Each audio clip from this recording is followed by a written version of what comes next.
up, guys? Welcome back to another episode. If you guys have been enjoying the Africa series so far, leave me a big thumbs up. And also, for all you newer viewers, be sure to hit that subscribe button if you haven't already. I'm coming out with a whole lot more Africa footage, and also I'm pumping out hunting content and footage every single week. And from hogs to deer to exotics to African animals, bird hunting, all kinds of awesome stuff that you guys don't want to miss out on. But anyways, I'm here to touch on this video, and I may seem kind of disappointed, but in the very beginning it was kind of a tough go for the kudu. Let me put it this way. If I had gone to Africa and the only thing that I had shot in my entire list was a kudu, I would have been perfectly happy. Like, that was the #1 animal on the very top of my list, and fortunately I was blessed enough to take all the animals that I wanted, but it was the hunt for kudu itself in the very beginning was extremely daunting, I guess. I don't know. It was tough. The first couple of days we didn't see any kudu, and then it was like day 3. You see this big bull come strolling in, super wide, and I'm like, oh my gosh, that's a monster. He was like 50 plus inches, and he comes in, waters head on, and then leaves, and I never get a shot. A couple days later, we had this one bull come strolling in, and he comes right up to the side of the water hole at 40 yards. And I pick my bow up, and I'm just about to draw, and he didn't even get a drink, I don't think. He just backs up and turns and comes around the front and faces us head on and drinks for the rest of the time. And he stands back up, and he comes back around the right side of the water trough, or the water tank or whatever, and then he comes right in front of us. Well, Dempsey whistles at him, I draw back, and of course this kudu just heard something inside of the hide, so he's just looking, burning us down, trying to figure out what made that noise. He's at 36 yards. I knew the range before I even drew. I adjusted my sight, got to full draw, buried that pin right perfect in his shoulder, right where it needed to go. It had been top of the heart, bottom of the lungs range, and then the worst thing that could possibly happen happened.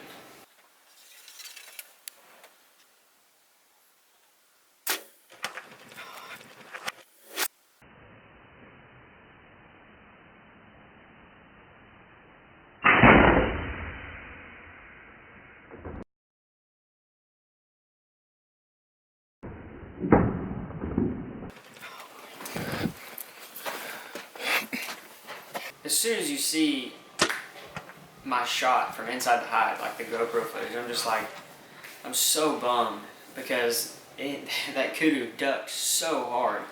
And to be honest with you, I wasn't expecting it. I wasn't anticipating that.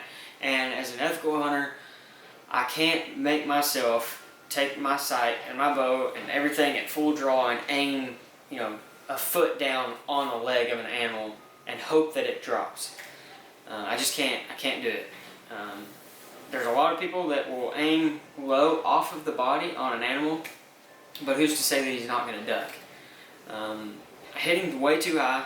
You guys can see the shot. You can see my arrow exactly where I was aiming, and where the kudu ducked and where the arrow hit was literally perfect. Like, it would have been a double lung, through the bottom of the lungs, or even the top of the heart. And it happened.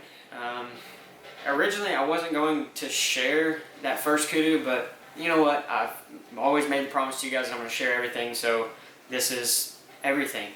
It sucked, and I was like, you know what? I'm just going to go home without a kudu.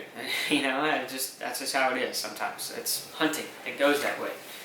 And so, hitting through the top of the back straps, the animal's completely fine. He's not going to die unless he gets some kind of wicked infection, but I don't see that happening because they're very clean animals. So, kudu hightails it, and no blood, of course, no arrow stuck in him. And to be honest with you,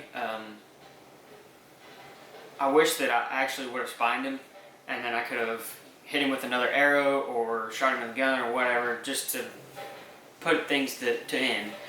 But it happens, life goes on, and it's probably like 3 or 4 days later I get another opportunity. Unfortunately, I can't find the GoPro footage that I had of this second opportunity or actually third opportunity at the kudu. Rudy was actually in the hide with me and my mom and dad. That I think it was our last morning to hunt. And I wish that I had the GoPro footage so I could show the celebration that happened after I shot this kudu bull, this second one.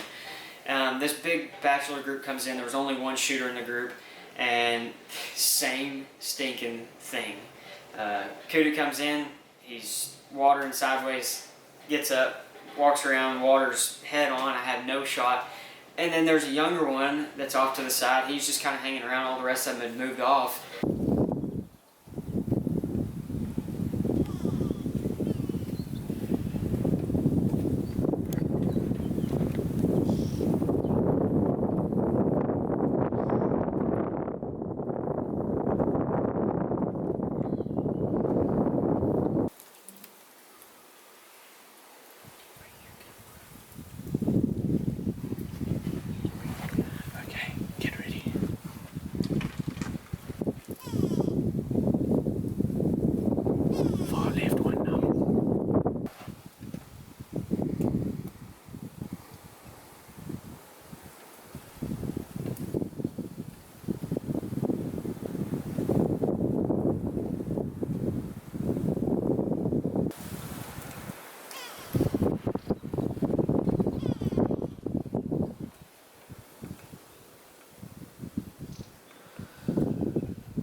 Good.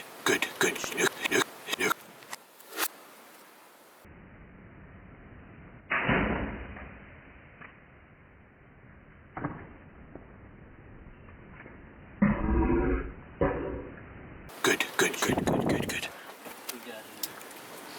He ain't gonna go far.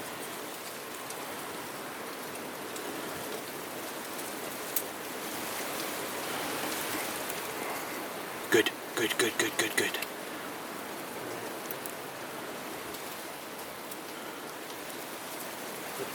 He did.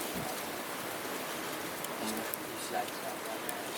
Yeah. Just walking around.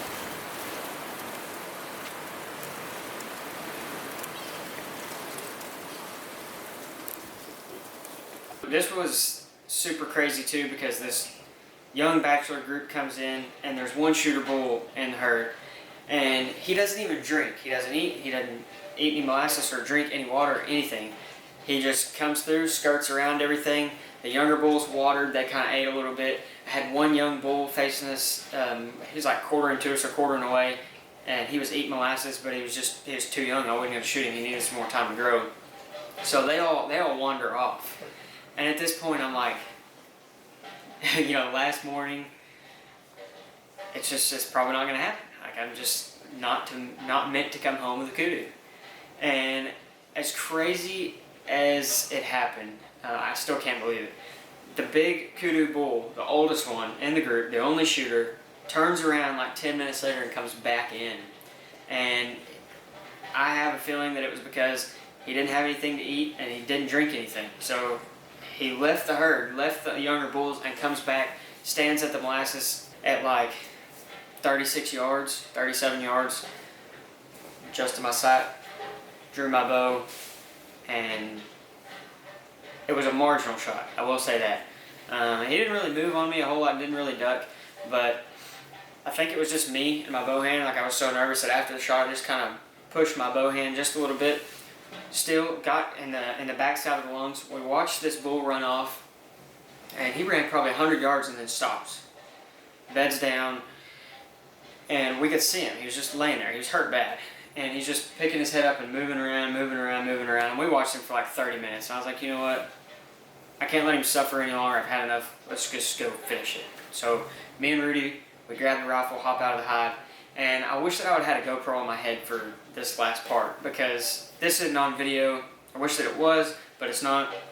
We walk up to this bull, and he sees us, gets up, and as quick as an injured bull can run, he runs.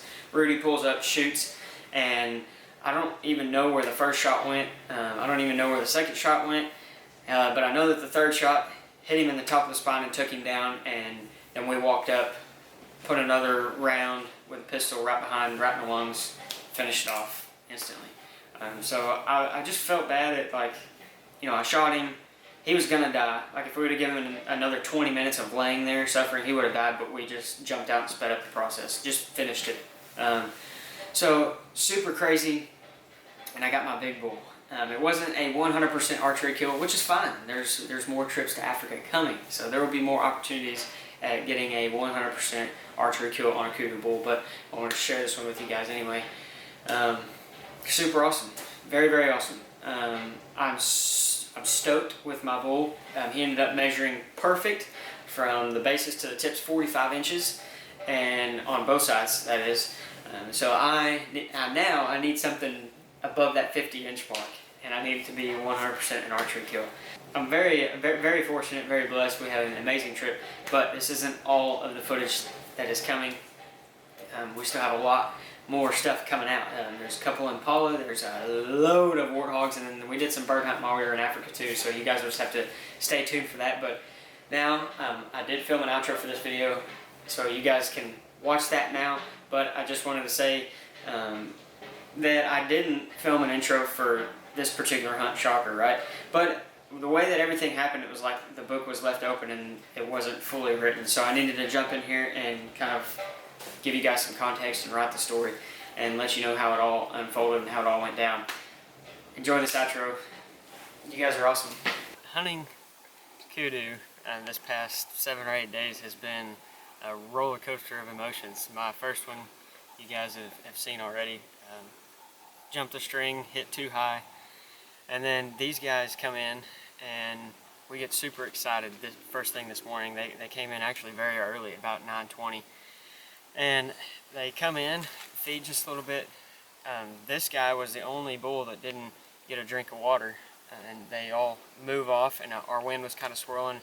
They were pretty spooky, and luckily he turned around to come back for one last little bite of molasses or for a drink of water, and I was able to put a marginal shot on him. Not perfect, not exactly where I would have wanted it. I wish that I would have been just a little bit further forward, but it exited perfect. I mean, I think I caught the back of the lungs, and he ran probably about 100 yards when we watched him bed down, and we watched him for 20 minutes, 20-30 minutes. He was laid down and he'd just pick his head up and he was just looking around. So we made the decision to go after him and put him down after watching him, because we could have let him lay there for probably another 20 minutes and expire, but it was the right thing to do for us to jump out and finish him off with a rifle, just so he didn't have to lay there and suffer. But the highs and the lows of hunting kudus has come to an end, and it's been an incredible week with Bailey Sippel Safaris. And if you guys want to come do this same stuff, some of these same hunts and a lot of these same animals, you can do that, and all the information for them will be linked down in the description below. Go follow their Instagram, their Facebook, and check out their website as well. But a big thanks to Rudy back there for being an awesome shot, and we had a lot of fun. We were making a joke on the way back after finishing this guy off. Rudy was like, "I don't think I've run that fast since high school," and I was like, "Me neither." So we had an awesome time and a very good morning.